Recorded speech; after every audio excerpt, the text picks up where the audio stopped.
धन्यवाद. जय महाराष्ट्र. आता मला असं वाटतं की राजसाहेब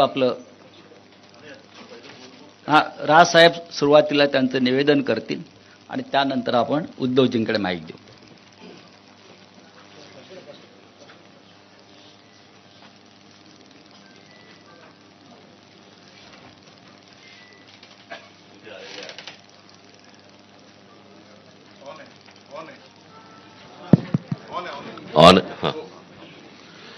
इथे आलेल्या सर्व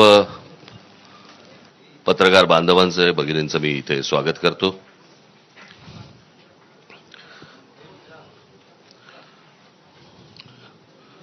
माझे मित्र संजय राऊत यांनी आता वारंवार उल्लेख केला 20 वर्षानंतर राज ठाकरे आले. 20 वर्षानंतर मला खरं तर 20 वर्षानंतर सुटून आल्यासारखं वाटतंय. 20 वर्ष जेलमध्ये होते, आज पहिल्यांदा सुटून आलेले आहेत. आपण त्यांचं स्वागत करूया. आज मी खूप वर्षानंतर मी शिवसेना भवनमध्ये आलो. मला नवीन शिवसेना भवन मी पहिल्यांदाच बघतोय आणि माझ्या मनामध्ये कायमच्या कोरल्या गेलेल्या ज्या काही आठवणी आहेत त्या सगळ्या जुन्या शिवसेना भवन मधल्या आहेत. त्याच्यामुळे आता कुठे काय होतं हेच आता मला आता समजत नाहीये किंवा कळत नाहीये. पण जुन्या शिवसेना भवन मधल्या आठवणी या खूप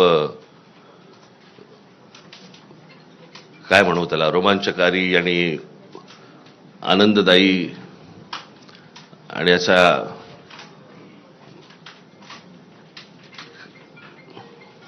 त्या आठवणींना म्हणजे मी तुमच्यावर जर बसलो मी तर इतक्या गोष्टी मला तुम्हाला सांगता येतील पूर्वीपासूनच्या. म्हणजे त्या 77 साली मला असं वाटतं शिवसेना भवन झालं आणि 77 सालीच त्यावेळेला ती जनता पक्षाचं सरकार आलं होतं आणि मग इथून तिकडे ती सभा यांची आटपल्यानंतर इथे शिवसेना भवनवरती दगडफेक झाली होती. त्यावेळेला काय काय झालं तेव्हापासूनच्या त्या सगळ्या जुन्या आठवणी आहेत. पण आता मी त्या आठवणीमध्ये रमत नाही. आज इथे शिवशक्तीचा आज शिवसेना, महाराष्ट्र नवनिर्माण सेना आणि राष्ट्रवादी काँग्रेस यांचा मिळून एक संयुक्त जाहीरनामा इथे प्रकाशित आज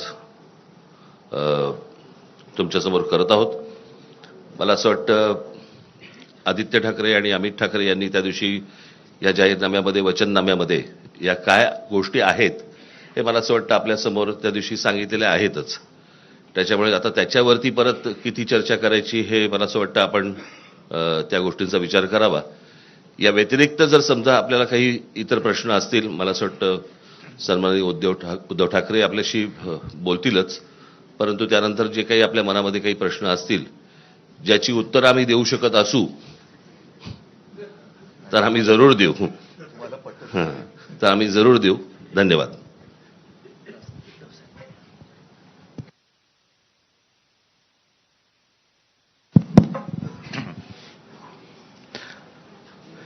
नेहमीच शिवसेना भवनमध्ये प्रवेश करताना